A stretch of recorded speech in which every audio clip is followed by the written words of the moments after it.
গোষ্ঠী তারা ইতিমধ্যে কাজ শুরু করেছেন যে এই অন্তর্বর্তীকালীন সরকারকে অনির্দিষ্টকালের জন্য রাখা হোক। তারা একেবারেই পরিবর্তন করে দেবে, সমস্ত সংস্কার তারাই করে দেবে।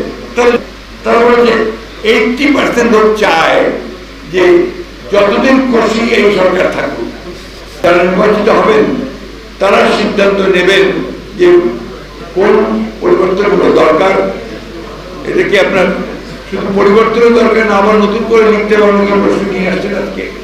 কমিশনের যে পরিবর্তন সংস্কার দরকার সেটা করতে হবে, প্রশাসনিক কাঠামোটি পরিবর্তন সংস্কার দরকার সেটা করতে হবে, জনগণের কাছে গ্রহণযোগ্য হওয়ার জন্য, অবাধ করার জন্য, সমস্ত জনগণের অংশগ্রহণের মধ্যে দিয়ে যেন নির্বাচিত হয়,